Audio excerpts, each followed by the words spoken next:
Sure na to. Sure na to. Okay. Eto, malapit po. Na po ipalabas sa July 4 na to. Wait lang ako muna daw. Wait lang daw. Sige. Ewan ko. Sino ba mauna? Tsaka po na lang tayo. Ay, Then, July 4. Christmas na. Ikaw na mag-invite. Sa July 4 na po yan, panoorin po ninyo dahil siguraduhin po namin na kayo po ay matatawa at iba't ibang emosyon ang mararamdaman ninyo pag pinanood po ito. Yes, last one laughing. We should be proud to be there. And of course, for the Filipino, we are the world. And we're the champion. So, last one laughing. They will be proud talaga. Kasi imagine, they chose us, maraming bansa. There's another country. That's right. Then, There's as Roman says, You are right. yes, thank you, Prime Video, thank you, Direct, thank you, and everything, everybody, you're the world, diba? So this is the world, Lord. So please, July 4, watch us. Yes, Or watch let's sing the Yes, Ayan. Ang show na ito ay binuo ng buong pagmamahal namin lahat. Kasama po ang 300 na nagsulat, naggawa ng set, naggawa ng konsepto. Sana ma-enjoy ninyo kagaya ng pagka-enjoy namin gawin ito para sa inyo. Kasi totoo, walang etchos. Yung go-go goals natin na huwag magpatawa. Lahat po kami miserableng nag-fail kasi nakakatawa. Yun lang po ang may papangako namin. Sana po yung labor of love namin magbunga ng maganda. And syempre, isa na lang, gusto ko kasi pasalamatan si writers natin. Syempre, Yeah. si Sherwin at si Alpha yung sa akin. You're the best and Rest in peace. rest in peace. Rest in peace. Rest in peace. Oh, totoo to, hindi joke. Si Sherwin Tan, yung Wala kasi writer nata nito, sinasabi kaya na joke. sinasabi ko yun kasi I'm really grateful at yung huling project pa niya. Hindi, totoo to, i-google nyo. Hindi sila rin Alam mo, Tuesday, hindi alam. Diba? Totoo. Hindi, akala ko kung ano yung nire-rest in peace. Kasi pag si Peachy, nagkaseryoso to, pero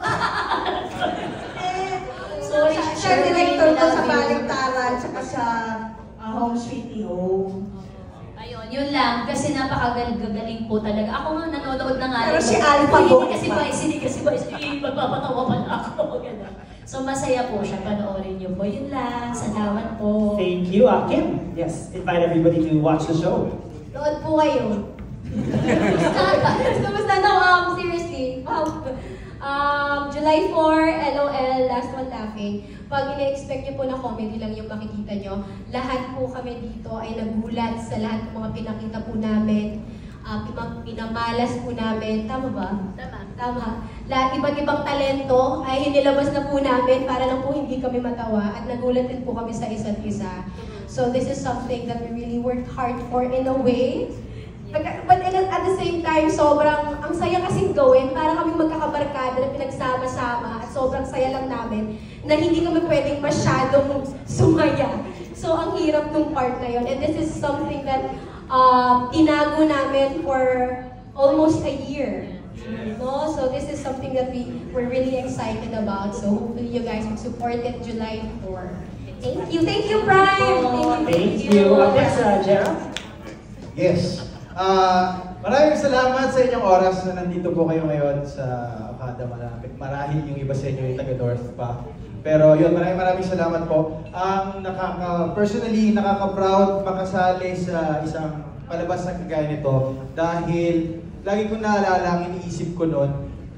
I think everyone gave their best because para sa akin personally, ang daming komedyante. Nung napili ako dito, I have to give my best.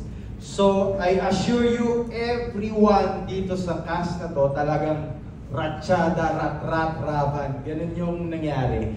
And also, maraming salamat dahil may ginawa yung franchise for the Philippines. Because I believe in Filipino comedians. So, kagaya na sinabi ko sa pocket interview, what's the comparison between the other countries and here? Napanood ko kasi yung ibang bansa. I think 3 countries, Germany, Canada, and Mexico. nung nangyari na to, syempre pinanood ko bago mag-shoot, pero nung nangyari na to, dito may nag-performance art. Nung may kumanta, kumanta. Nung may sumayaw, may sumayaw. Nung may nagpatawa, talagang nagpatawa. May deadpan comedy, may slapstick comedy. Everything is in here. Plus, we have Vice Ganda as a host. And our writers, direct, andito sila. And of course, rest in peace, Sherwin, a good friend, who hindi na niya inabutan to. He passed away a month ago, I think a few weeks or a month ago. This is probably his last streaming program na sinulat. And everyone is really into it, to win it, to win you guys. Yeah. Thank you. Alright. Bago si Pepe, sorry. Dito sa show na to, napatunayan ko po na walang jowa-jowa pagdating sa isang milyon. Silang dalawa pinakamagkalaban sa totoo. Yun lang. Panoorin nyo na lang. Buti ka na sila mag-break dahil dito. Yun lang po. Gusto nyo ng issue sa Kim J, di ba? Nood kayo, guys. Yes, Pepe. Sabi nga ni Gerald, we gave our best. And bukod doon, we gave our all. Sabi ko nga sa post ko, kung hindi ako mamahalin lalo ng pamilya ko, itatakwil nila ako dahil sa mga pinagagawa ko sa But we are all very proud. Ang dami namin natutunan, narating namin yung sagad namin. Kung ano yung sukdulan na pwede namin gawin. At palagay ko, bukod sa maraming mapapatawa, maraming mag-uusap dahil sa show. Pwedeng maging, it has the potential to be a blockbuster and at the same time, controversial, I can say. At para sa akin, ang ganda nun kasi pag-uusapan siya. Pag-uusapan siya para, kanina kasi nabanggit yung cancel culture. Ako para sa akin, ang maganda sa cancel culture, ang silver lining ngayon sa cancel culture, lahat ng opinion natin na ilalabas na natin. So kung hindi okay sa'yo, pero okay sa akin, bakit? At ibig sabihin ba nun ay hindi na siya maganda o para sa'yo lang hindi maganda?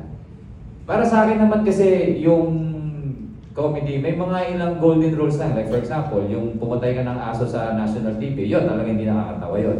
Pero kung sa akin hindi nakakatawa, at para kay Kim, nakakatawa. So there's a place for respect. Pwede kang sa aso, ba't ako? Hindi.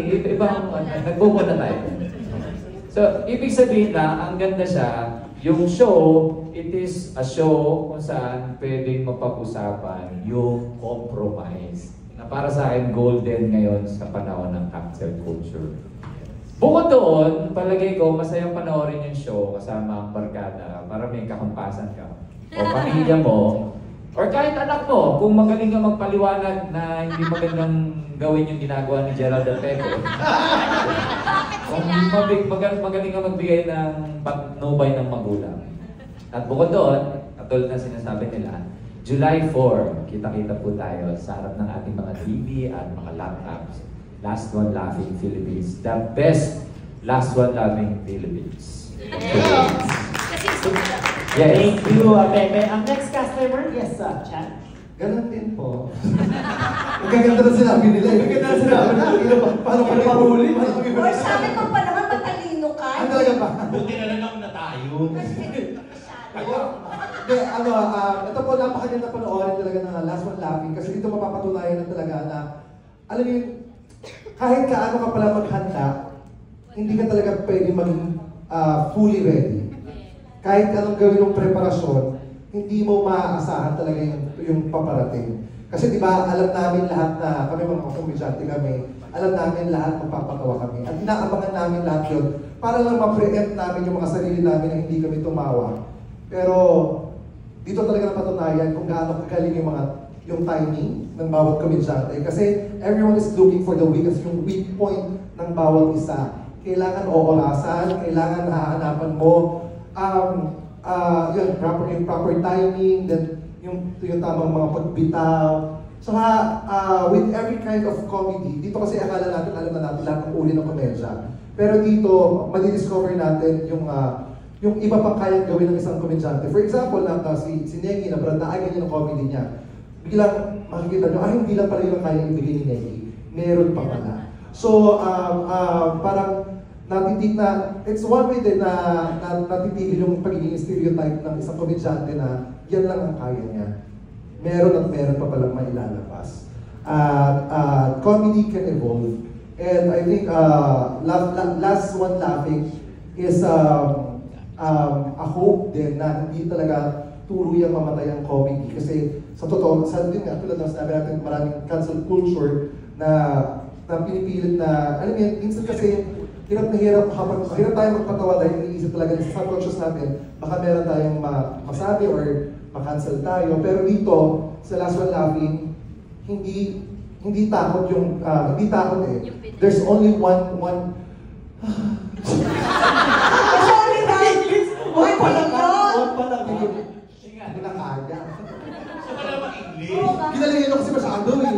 Sabi ko, pinulit lang naman na lang yung sinabi namin lahat. Ang sasabihin ko lang naman sana, July 4 Wala naman all. mag-sure. Hindi, basta ito, magandang chance po ang Last One Laughing para mas mapatibay pa natin ang komedyang Pilipino at mas maging malawak ang kaisipan natin pagdating po sa komedya. Komedya po, napakasaya. Huwag niyo pong piliin maging malungkot, tumawa po tayo. Last One Laughing. Thank you, Chad. Jason, may nanonood po sa ito na from Thailand. I'm sure you're wondering what this is all about. So let me tell you what we're going to do here tonight.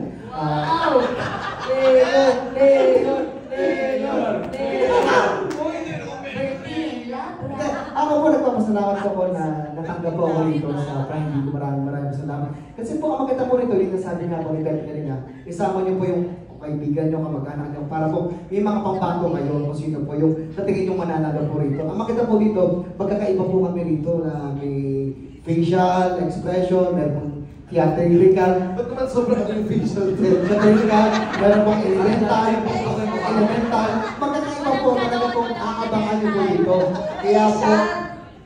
Kaya po, napakaganda po kasi nasabi na po nila yung marami po. Sasabihin ko sana, abangan niyo po sa July 4 na po ang aming LOL, Last One Laughing. Napakaganda po. Maraming salamat, Mayor. Sunod na natin ang ating SK chairman. Namontik ng manalo. Namuntik na siya nag-formal outfit. Yung corrupt na SK official, kaya nakabili ng outfit. Nagrenta kami ni Kim, 9 a.m. nagme-makeup na Cucumber pa kami ng Ang dami kong pinalag kasi kanina dito, pero dito bumagsak. Kaya, Casual daw. dali lang, makatawa ka naman, Captain Planet. Ano ka ba si Crispy na kahilingan niya? Sorry na. Ayun nga, guys, sobrang pinaghirapan po namin to para sa inyo lahat to. Panoorin niyo po ito, pang bata, pang matanda, may ngipin na wala, manood po kayo nito. At yun, LOL, Philippines, pinagmamalaki namin to at thankful kami sa Amazon Prime kasi naging part kami nito. And thank you sa lahat ng mga press.